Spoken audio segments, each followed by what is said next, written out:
Thank you very much. Thank you very much. Great honor. Today it's my privilege to welcome the Prime Minister of a very special place, the United Kingdom, to the White House. Prime Minister Starmer, you've been terrific in our discussions. You're a very tough negotiator, however. I'm not sure I like that, but that's okay. Very, very special person.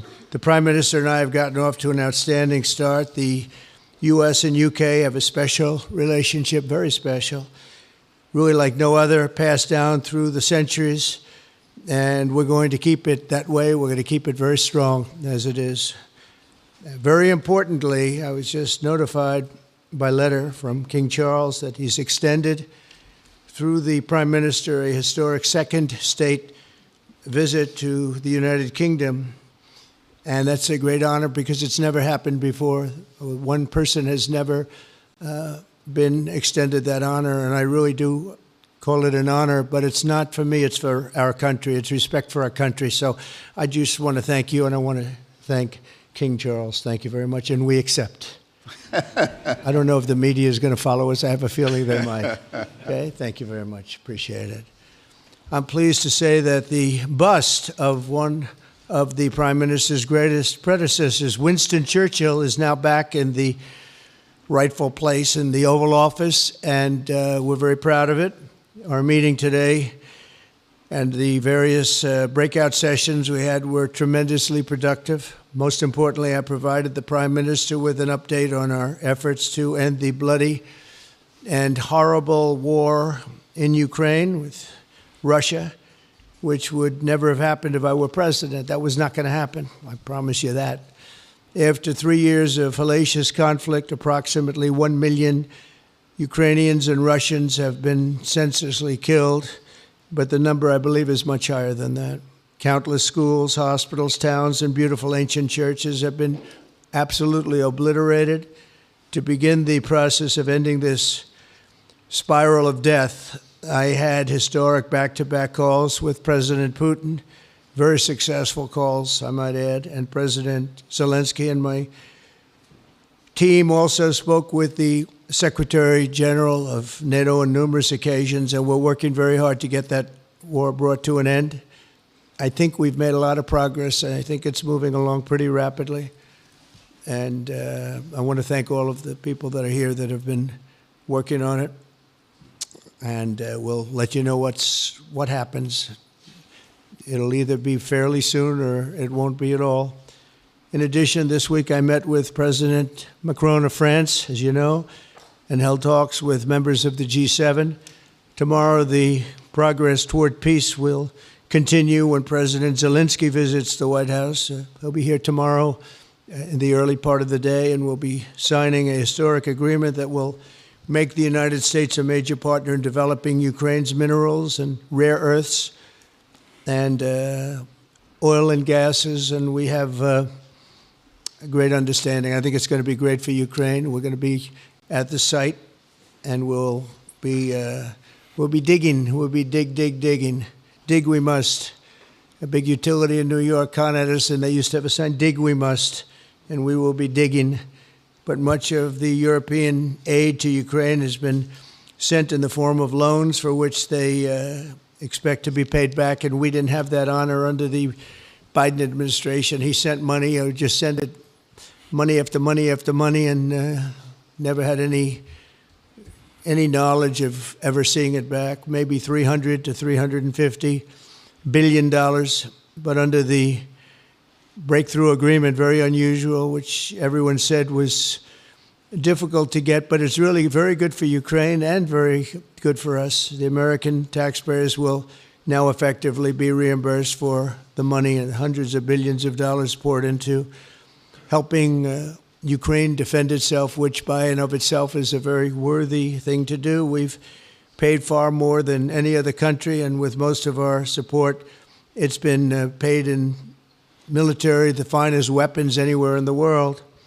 This includes vast amounts of military hardware, ammunition, and various other things that we now have to start rebuilding our own stockpiles. Additionally, the minerals agreement will provide the basis for a more sustainable future relationship between the United States and Ukraine, and thus stimulate the long-term prosperity that will help the Ukrainians rebuild their country. It's been demolished, and the ruined infrastructure. The infrastructure, as you know, is in very bad shape.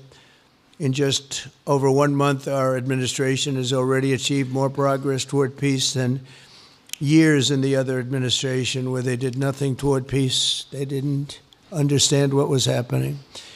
Our approach is basically common sense. As I said, so many of the things that we do are based on common sense. If you want peace, you have to talk, both sides. As I discussed with Prime Minister Starmer, the next step we're making is toward a very achievable ceasefire. We hope that that can happen quickly, because thousands of young people, in this case, we're not talking about Americans, we're talking about Ukrainians and Russians are being killed every week, thousands. And it's a rough battlefield. It's a flat piece of land, and the bullet only stops when it hits somebody. And this week, I saw the reports, and it's I don't even want to say what they are, but thousands of people, young, vibrant people died. And we want to stop that. Senseless. Should have never happened. This will lay the groundwork for a long-term peace agreement that will return stability to Eastern Europe, and hopefully ensure that such a terrible war will never happen on European soil, or for that matter, anywhere again. It's a horrible thing that's going on. The disaster in Ukraine shows exactly why it's so important for the United Kingdom and other NATO partners to make large investments in their defense capabilities. In many cases, 4% or 5% of GDP would be appropriate. I know that they're raising it. I just read an article, a great article, about the work you're doing in the UK as to the military. You're raising it quite a bit, which is a great thing to do for your country. It's a great thing to do. It's sad that we need that, but probably need that. So congratulations on that. I know you got it through. After years of chronic underfunding, there's an urgent need to catch up for some countries. And I want to thank the Prime Minister once again for traveling here today. Working together, I believe that we'll once again demonstrate the power of our country's unique friendship. This is indeed a unique friendship. It's been many years, and I think it's only gotten stronger, and we will make sure that it stays that way. We're going to have a great trade agreement. One way or the other, we're going to end up with a very good trade agreement for both countries, and we're working on that as we speak. I think we'll have the confines. I think we'll have something maybe even in terms of possibilities agreed to very shortly. JD's working on it, Vice President, and Scott, and I'm just looking, this all from Mike. You're going to work on it. Everyone's going to work on it. We'll see if we can do something pretty quickly, but we're going to make some great trade agreements with the UK and with the Prime Minister, and it'll happen very quickly. So I just want to thank you again, and please thank King Charles for the invite, and I look forward to you giving our acceptance on behalf of the United States of America. Thank you very much, sir.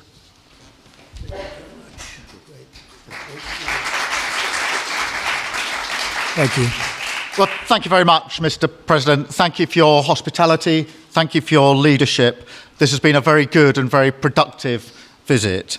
And with your family roots in Scotland and your close bond with His Majesty the King, it's good to know that the United Kingdom has a true friend in the Oval Office. And it was so good to see the bust of Winston Churchill back in its rightful place just a moment ago. But look, in a moment of real danger around the world, this relationship matters more than ever. We remain each other's first partner in defence, ready to come to the other's aid, to counter threats wherever and whenever they may arise. No two militaries are more intertwined than ours. No two countries have done more together to keep people safe. And in a few weeks, we mark VE Day, the 80th anniversary of victory in Europe. Britain and America fought side by side to make that happen. One of the greatest moments in our history. We stand side by side still today, and we're focused now on bringing an enduring end to the barbaric war in Ukraine. Mr. President, I welcome your deep and personal commitment to bring peace and to stop the killing. You've created a moment of tremendous opportunity to reach a historic peace deal, a deal that I think would be celebrated in Ukraine and around the world. That is the prize. But we have to get it right. There's a famous slogan in the United Kingdom from after the Second World War. That is that we have to win the peace. And that's what we must do now. Because it can't be peace that rewards the aggressor or that gives encouragement to regimes like Iran. We agree history must be on the side of the peacemaker, not the invader. So the stakes, they couldn't be higher. And we're determined to work together to deliver a good deal. We've discussed a plan today to reach a peace that is tough and fair, that Ukraine will help shape, that's backed by strength, to stop Putin coming back for more. I'm working closely with other European leaders on this, and I'm clear that the UK is ready to put boots on the ground and planes in the air to support a deal, working together with our allies, because that is the only way that peace will last. Mr. President, in this new era, you're also right that Europe must step up. And let me tell you now, I see the growing threats we face, and so the UK is all in. This year we'll be giving more military aid to Ukraine than ever, and just this week I've set out how we're shouldering more of the security burden. We're already one of the biggest spenders in NATO, and now we're going much further, delivering Britain's biggest sustained increase in defence spending since the Cold War. This isn't just talk, it's action, rebalancing the transatlantic alliance, making us all stronger, and standing up for our shared values and shared security, as Britain always has. And Mr. President, it's no secret we're from different political traditions, but there's a lot that we have in common. We believe it's not taking part that counts. What counts is winning. If you don't win, you don't deliver. And we're determined to deliver for the working people of Britain and America, who want and deserve to see their lives improve. So we're both in a hurry to get things done, and that's what the UK and US do when we work together. We win and we get things done. So we'll do what it takes to keep our people safe. We'll also work together to deliver some big economic wins that can benefit us both. We have a $1.5 trillion invested in each other's economies, creating over 2.5 million jobs across both economies. Our trading relationship is not just strong, it's fair, balanced, and reciprocal. We're leaders together in so many areas, ranked 1 and 2 in the world as investment destinations, 1 and 2 for universities, 1 and 2 for Nobel Prizes, 1 and 2 in golf as well, by the way, and we're the only 2 Western countries with trillion-dollar tech sectors, leaders in AI. And look, we take a similar approach on this issue. Instead of over-regulating these new technologies, we're seizing the opportunities that they offer. So we've decided today to go further, to begin work on a new economic deal with advanced technology at its core. Look, our 2 nations together shaped the great technological innovations of the last century. We have a chance now to do the same for the 21st century.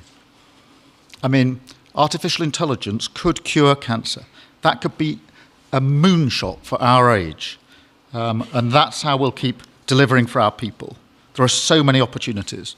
Keep our nation strong and fulfill the promise of greatness that has always defined this relationship. Finally, to underline the importance of this bond. It was my privilege and honour to bring a letter with me today from His Majesty the King, not only sending his best wishes, but also inviting the President and the First Lady to make a state visit to the United Kingdom, an unprecedented second state visit. This has never happened before. It's so incredible, it will be historic. And I'm delighted that I can go back to His Majesty the King and tell him that President Trump has accepted the invitation. So thank you. Our teams will now work together to set a date, and we look forward to welcome you in the United Kingdom. Thank you once again. Thank you very much. What a beautiful accent. I would have been president 20 years ago if I had that accent. Thank you very much. Okay, let's see here. Go ahead, please. Thank you, Mr. President.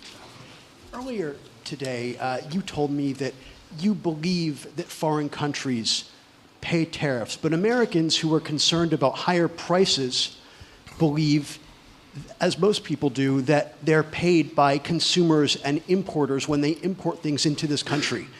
Can you explain how you came to this belief that foreign governments are paying tariffs? And for the Prime Minister, did you discuss with President Trump his repeated statements of desire to annex Canada? And has the King expressed any concern over the President's apparent desire to remove one of his realms from his control? So I'll go ahead. The first part, the tariffs are necessary because we've been treated very unfairly by many, many countries, including our friends, friend and foe. But we've been treated very unfairly in trade at levels that nobody's really ever seen before, and especially under the Biden administration, they really took advantage of the United States. I put massive tariffs on China during my 4 years. We had the best economy in the history of our country. Probably the best economy, maybe the best economy in the history of the world. And I used tariffs to even things up. And in particular with China, we took in hundreds of billions of dollars and we had no inflation. And it's a myth. It's a myth that's put out there by foreign countries that really don't like paying tariffs, and especially to even up. So we've been treated badly by a lot. We're using tariffs. And I find, and you just have to look at the numbers, but I find that it's not about inflation, it's about fairness, and the inflation for us has not existed, and I don't think it's going to exist. We're going to bring our car industry back, we're going to bring our chips back, we're going to bring so many things back to our country, including pharmaceuticals and drugs, and the thing that's going to get us there is tariffs. And I say often, it's my favorite word in the dictionary, but I always preface that by saying now, because I got into a lot of trouble with the fake news where they say that's not good, so I say God, love, family, wife, they're all my favorite words, but tariff is about number 4 or 5 on the list.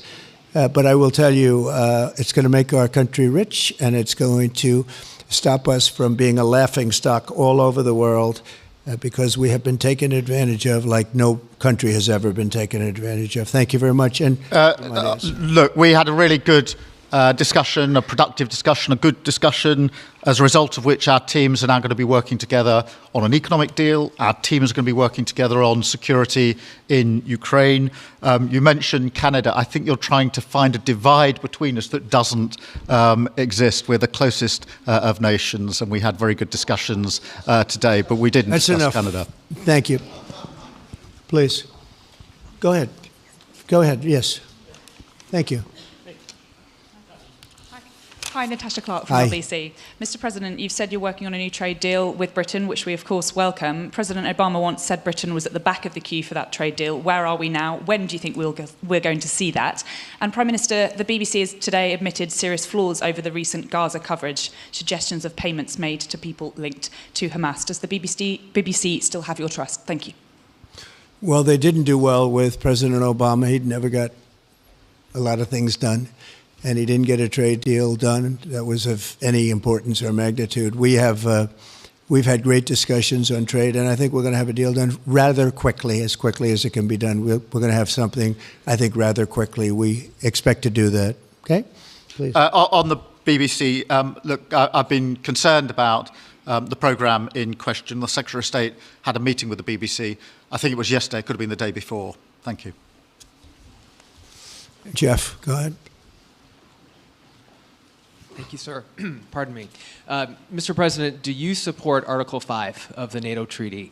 And are you concerned that it might be triggered if European peacekeeping forces end up in Ukraine? I support it. I don't think we're going to have any reason for it. I think we're going to have a very successful peace, and I think it's going to be a long-lasting peace. And I think it's going to happen hopefully quickly. If it doesn't happen quickly, it may not happen at all. And we want it for two reasons. Number one, I want to see on a humane basis, I want to see soldiers stop getting shot, because largely it's soldiers now. Towns have been obliterated, but it's largely that. And I don't want to pay billions and billions and billions of dollars, nor does the Prime Minister or anybody else, on a senseless war that should have never happened. And we're going to get it taken care of. But I think it's going to be a peace that's going to be long-lasting. Do you have a question for the Prime Minister? Thank you. Mr. Prime Minister, you were asking the President today about a backstop for Europe if the peacekeeping force ends up in Ukraine. Did you feel like you got a satisfying answer for yourself and for Europe? And Mr. President, if you want to comment on that as well, please do. I felt we had a very productive discussion. Obviously, as the President says, the deal has to come first. But yes, our teams are going to be talking about how we make sure that deal sticks, is lasting and enforced. So our teams will be talking about that. Okay. Please, Blue. Mr. President, some experts think it could take more than a decade to mine the precious minerals from Ukraine. How much should the U.S. expect to receive, and when do you expect to see that come to fruition? Well, we're never going to know that answer, but by our being in Ukraine and doing the exploration and also the digging and taking the rare earth, which we need in our country very badly, we'll be doing a substantial amount of work, probably about at least what we have in there, and we hope to be able to do that. You never know when it comes to that. You know, you dig and maybe things aren't there like you think they're there, but we'll be spending a lot of time there. It'll be great for Ukraine. It's like a huge economic development project, so it'll be good for both countries. Okay? Please. Prime Minister, excuse me, Prime Minister, you've talked about putting British soldiers' boots on the ground in Ukraine in the event that President Trump succeeds with his peace deal. But can you do that without a firm assurance that America will have our back in the form of some kind of security guarantee were Putin to breach that agreement? And Mr. President, tomorrow you're seeing President Zelensky to sign this deal on minerals and energy that could be hugely important to the United States. Will you take the opportunity to apologize to him for calling him a dictator while praising Vladimir Putin, who is a dictator? Well, Robert, let me start by saying I've been really clear today and previously that I think that European countries, including the United Kingdom, need to step up in our own defence and security. We've been doing that in recent days. You saw the announcement we made on spending just the other day. In addition to that, I've made it clear that the United Kingdom will play its full part in ensuring that if there's a deal, and we hope there is a deal in Ukraine, that is a lasting deal that sticks. And we're obviously working with other European countries on that, France and NATO in particular. But I think I'm hosting 18 countries on Sunday to further our discussions. You heard from the President this morning that, you know, as historically has always been the case, we have each other's backs. And today we've been talking about the deal, how that will be a lasting deal. And coming out of this, our teams will now be talking in detail about that. And I think we're going to have a very good meeting tomorrow, 11 o'clock. And I think we're going to have a very good meeting tomorrow morning. We're going to get along really well. Okay? We have a lot of respect. I have a lot of respect for them. We've given them a lot of equipment and a lot of money, but they have fought very bravely, no matter how you figure it. They have really fought. Somebody has to use that equipment, and they have been very brave in that sense. Yeah, please, go ahead. The Gaza ceasefire deal is nearing an end this Saturday, and there's been some worry that phase 2 might never get there. Do you believe that phase 2 of the ceasefire in Gaza will come to fruition? And have you spoken to Netanyahu about it? And for the Prime Minister, this peacekeeping deal has been pushed forward by the UK and France as well. Have you been in discussions with any other European countries to join this initiative? And are you expecting Commonwealth countries to also join the effort? Thank you. So we're working very hard in the Middle East and Gaza and all of the problems, and it's been going on for years and years and centuries and centuries. It's a tough neighborhood, but it could be a very beautiful neighborhood, and I think we're going to come up with some pretty good solutions. But phase 1 is almost complete. We've had some people that have been very seriously injured, very seriously hurt, both physically and mentally. They've come out of there and some of them in very, very bad shape. It's shocking. Many young people aren't in bad shape. Young people are strong, healthy. They don't die. People have come out dead, young people and old people. It's a rough situation, but I think we're going to make it much better, and I think that we've had a huge impact on that since we've been in just the 4 weeks. I think we've had a huge impact on Gaza, the Middle East, and we have some pretty good talks going on concerning lots of other people that are going to make it better. So we'll see what happens. Nobody really knows, but we'll see what happens. But I think we've had a very positive impact. Prime Minister? Yeah, on the question of the European countries, yes, I've spoken to a number of countries, particularly in the last few weeks. We had a meeting in Paris last week. I've got a meeting on Sunday with 18 countries to further our discussions.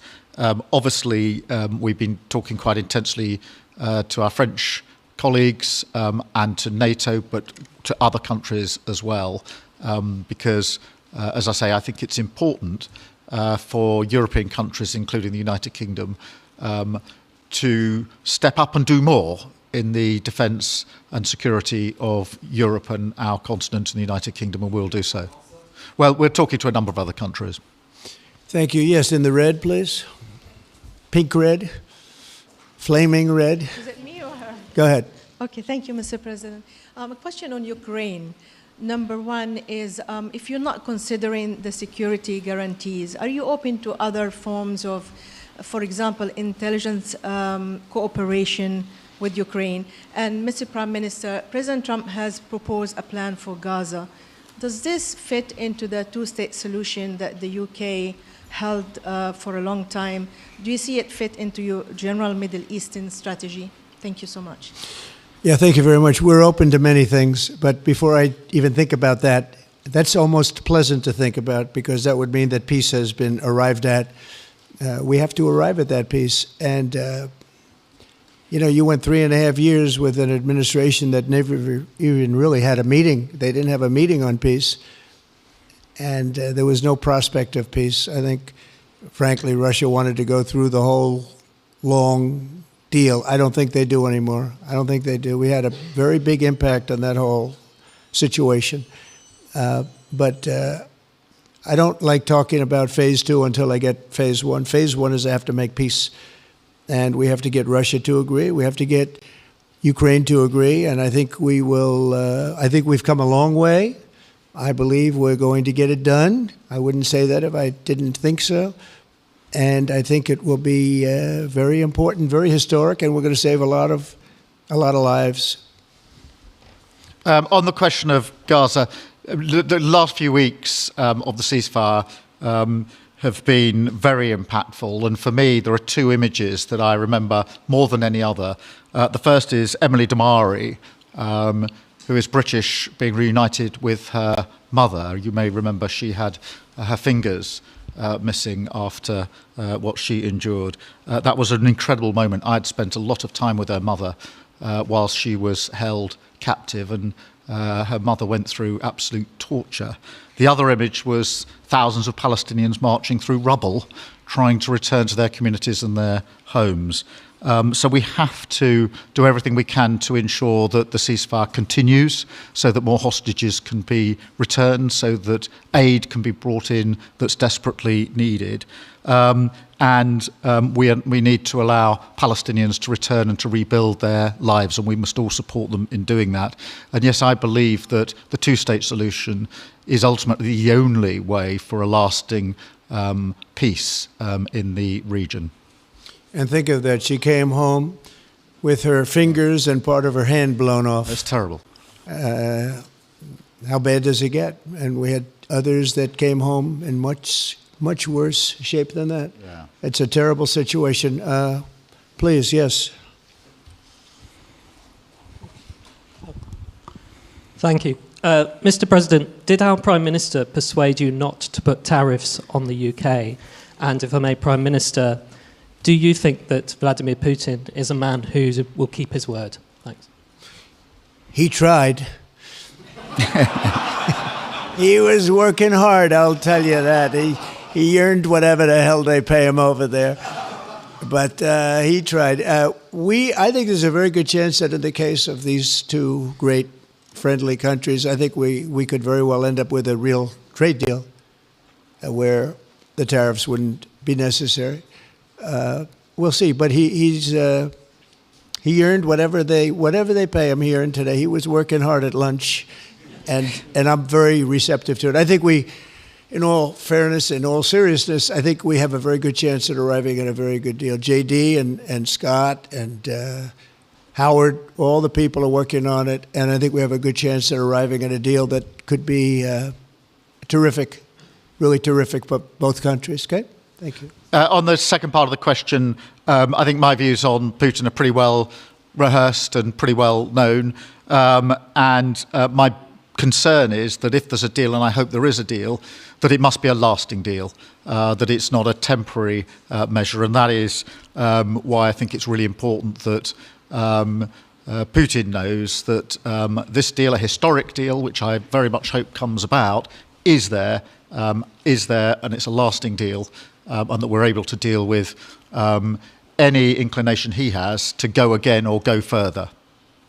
I think we'll have two deals. I think we'll have a deal on ending the war, and I think we're going to end up with a great trade deal with you. And it's an honor to be with you, and I want to thank everybody very much. Thank you very much. Thank you.